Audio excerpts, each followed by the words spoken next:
The slap landed so loud that the entire hall went silent.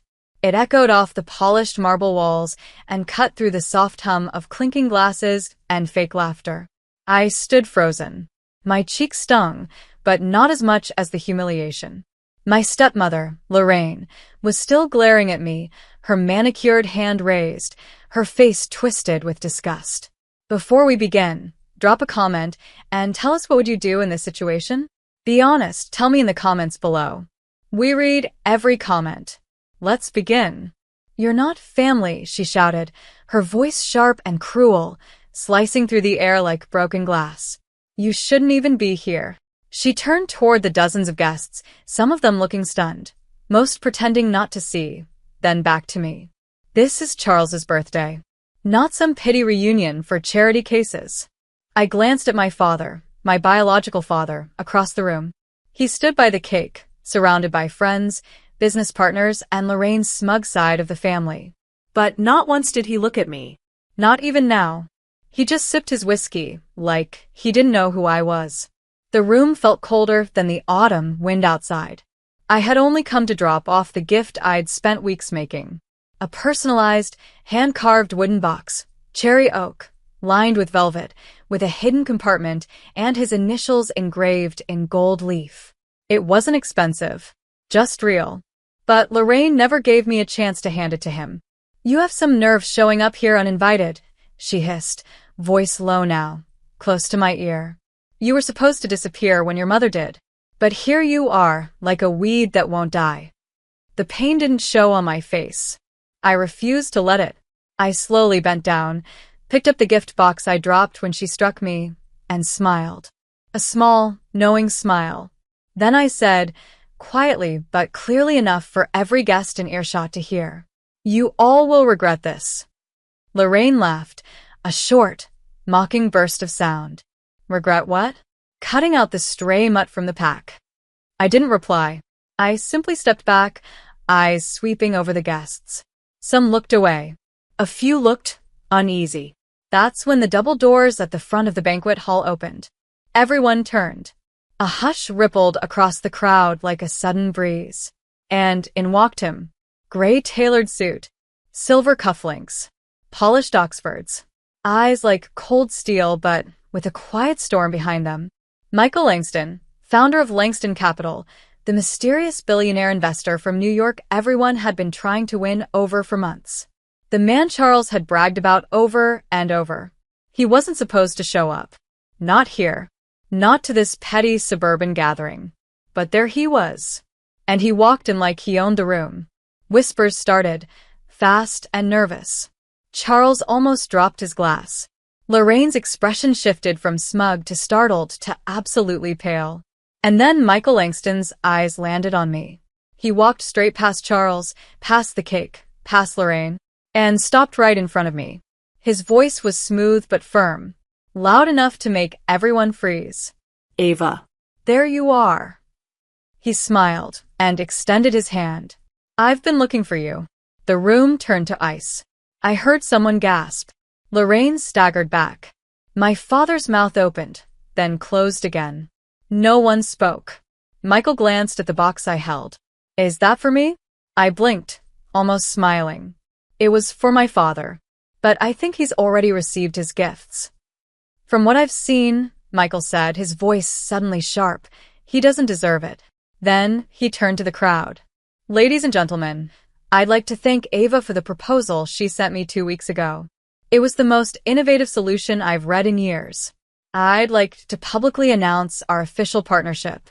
Langston Capital is backing her project, not Charles's. Effective today." Boom. Silence fell like a dropped chandelier. All the smug smiles vanished. All the carefully planned speeches and setups collapsed. Charles looked like he'd been slapped instead. Lorraine's lips parted, trying to form words, but all she managed was a breathless, "What?" I looked at her, at all of them, and then, still smiling, I whispered, "I told you, you'd regret this." The applause came late, awkward and scattered, but it came. Not from my father, not from Lorraine, but from the other side of the room, Investors, local executives, younger guests who knew Michael Langston wasn't just a big deal. He was the deal. I stood still, my fingers slightly trembling around the gift box I still hadn't let go of. The room was frozen, but inside me, everything was rushing.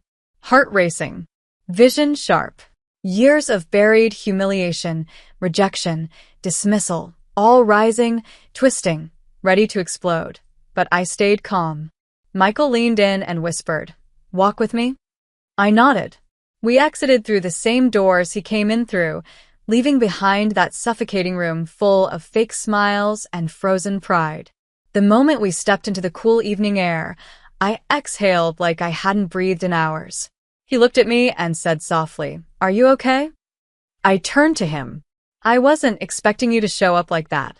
"I know," he said. "But after what I saw in that proposal, I could not come." We stopped near his car, sleek, matte black, with a silent engine humming like it was waiting for a war. He opened the passenger door for me like a gentleman, but I didn't get in yet. "You didn't tell me you knew my father." "I didn't," he replied. "Not until I put two and two together. I've heard Charles Reddington's name in many circles, but I didn't realize his Ava was you." I blinked. "I'm not his Ava." Michael tilted his head. "You're not.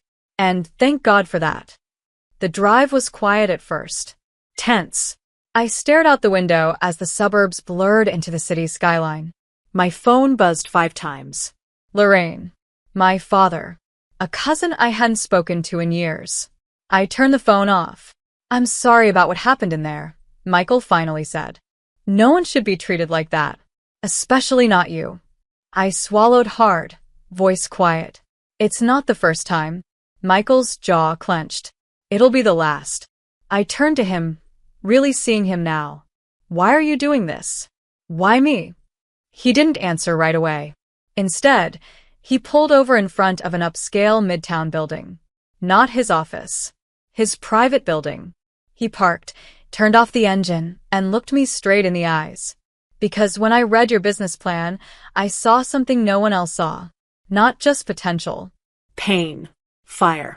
A hunger that doesn't come from books. It comes from survival." I stayed silent, stunned. "I built Langston Capital from nothing," he said. "Raised in foster care. Used to sleep on library floors.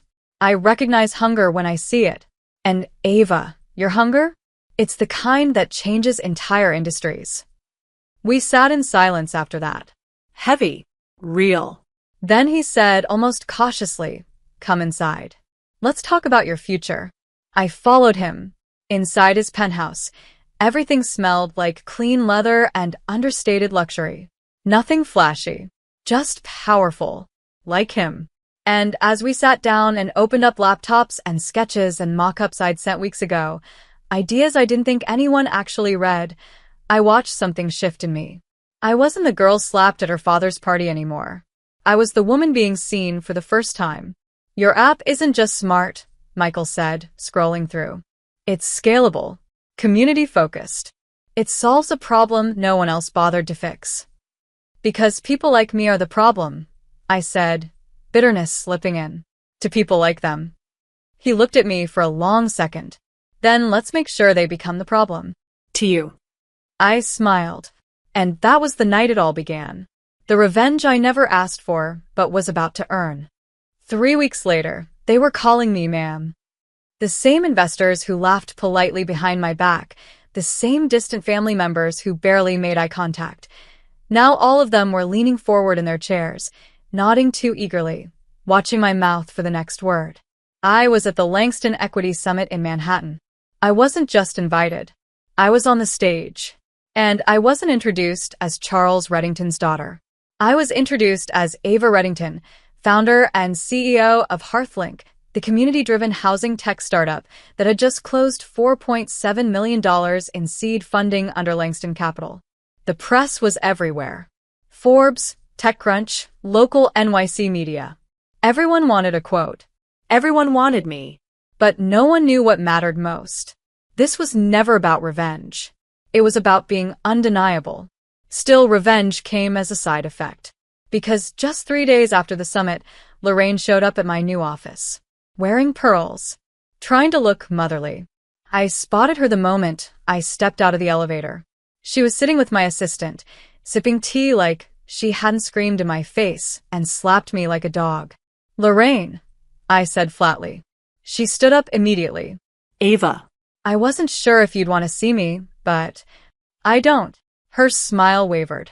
"I just thought since your father and I saw the article in Forbes, we could talk. Reconnect." I stared at her. "Reconnect?" She blinked. "We were worried about you all these years, honey.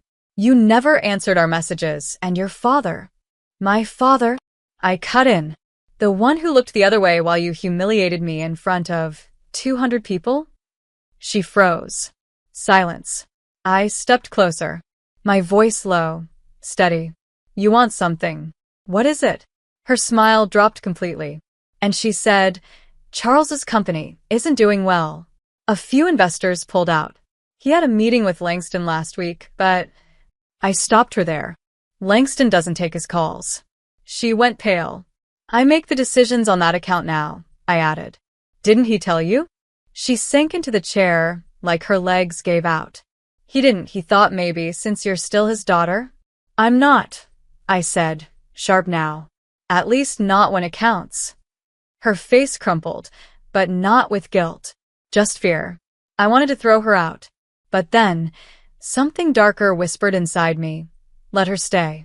Let her watch what it feels like to be small. To beg. So I sat across from her and said, "If you want me to consider helping Charles, you'll both need to come to my office. Together. And apologize. Publicly. Not to me. To everyone you've lied to." She looked like I'd slapped her this time. "You're serious?" I smiled. "Oh, Lorraine. I've never been more serious." She left shaking. And sure enough, 2 days later, Charles walked into my building, red-faced, jaw clenched, holding Lorraine's hand like it was a funeral. He didn't say a word, just stood there, bitterly silent while she fumbled through a half-hearted apology video on camera. It wasn't enough, but it was a start. Later, Michael and I watched the clip from his office. He turned to me and asked, "How did that feel?" I looked at the screen. At the woman who once told me I was the leftover and the man who never protected me. I thought about it for a second, then said softly, "It didn't feel good." Michael raised an eyebrow. "It felt necessary." He nodded. "There's a difference." We toasted to that. Then he leaned forward and said, "You're just getting started." And he was right, because what was coming next would turn every silent laugh, every bruise, every dismissal into a firestorm no one could put out. By the time winter rolled in, HeartLink had already passed its series of funding milestone. We weren't just another startup anymore, we were a movement. What began as a personal solution, an app to connect underserved families with affordable, safe housing vetted through community partnerships, had become one of the most talked about tech-for-good platforms in the country. Schools were using it, veteran centers, domestic violence shelters, churches, whole cities. And behind it all, me, the girl who had once been told she wasn't family, now had congressmen, mayors, and celebrity investors calling her by name.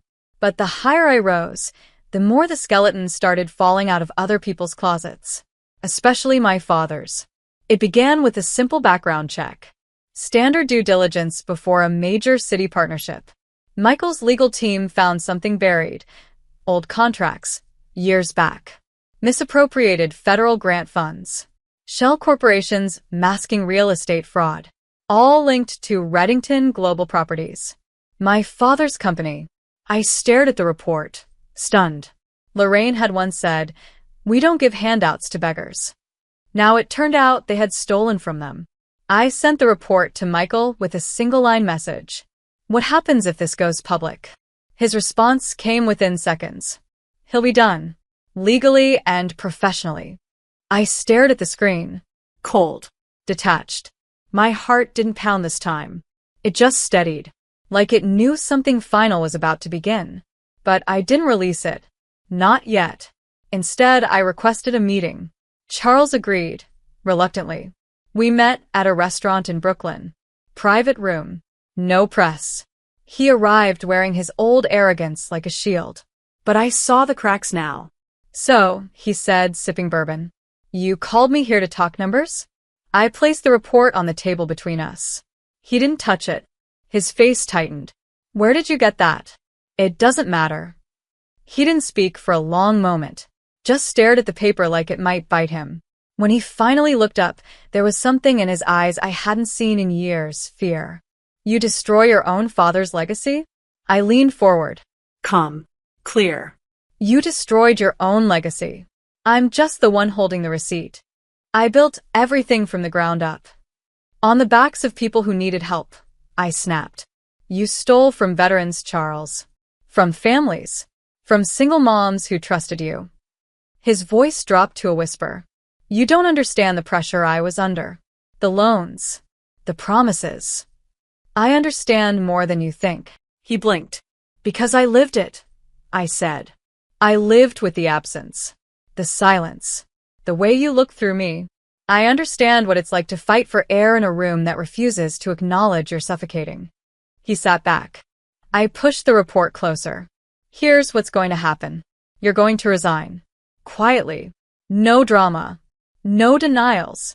You'll issue a statement taking full responsibility. You'll transfer whatever's left of your company's assets to a foundation run by someone who's not you. And if I don't, I didn't flinch. Then I'll hand this to the Attorney General and every news outlet in the state. Silence. He looked down. And for the first time in my entire life, I watched Charles Reddington fold. When I left the restaurant, I didn't feel triumphant. I felt emptied. Like I'd finally dragged the weight off my chest only to realize I didn't know what to do without it. Michael called me that night. Is it done? He asked. Yes, I said. You don't sound happy. I don't think this kind of justice makes you happy. He was quiet for a moment. Then he said, You're not supposed to be happy right now. You're supposed to be free. And maybe that was it. Not joy. Not gloating. Just freedom. But freedom comes with echoes. And mine were only just beginning. It had been a month since the resignation. Charles disappeared from the public eye. Lorraine vanished from social circles. And the media spun their own version of the fall, a scandal, a tragedy, a fall from grace. But I didn't care about the headlines anymore. I was in my new apartment in Tribeca, sitting on the floor beside a stack of sketches. HeartLink was expanding. We were opening in 5 more cities. We had more demand than I could handle. It should have felt like victory. But it didn't. Because in winning, I'd lost something, too. I didn't cry. I didn't regret. But I felt. And I hadn't felt anything real in a while. Then, out of nowhere, a knock at my door. I opened it slowly, half expecting a reporter or a delivery. It was my father. Not in a suit. Not in a tailored coat. Just jeans, a windbreaker, and eyes that looked hollow. I know I'm the last person you want to see, he said. I didn't answer. I stepped aside. He walked in and stood there like he didn't belong. For once, he looked like a man who'd lost everything, not just a business, but the illusion of being right. I didn't come to beg, he said. I came to tell you something I never said. He paused. Then, I was wrong. About everything. About you. I didn't move. He added, quieter. You became more than I ever expected. Not in spite of me. Because I gave you nothing to lean on. And yet you still stood. The silence between us was heavier than the words. Then he said, I know I don't deserve forgiveness. But I wanted you to hear it from me. I stared at him, heart beating like it used to when I was a child, hoping he'd see me. Then I said, I don't hate you. But I can't carry you anymore. You built your world by tearing down mine. I'm just rebuilding what you left in ruins. He nodded. And then he left. No more arguments. No more excuses. Just silence. The kind that finally felt peaceful. That night, I stood by the window, watching the city flicker below. And for the first time in years, I didn't feel like a ghost in someone else's house. I felt like I belonged. Not because I got revenge, but because I survived and built something better.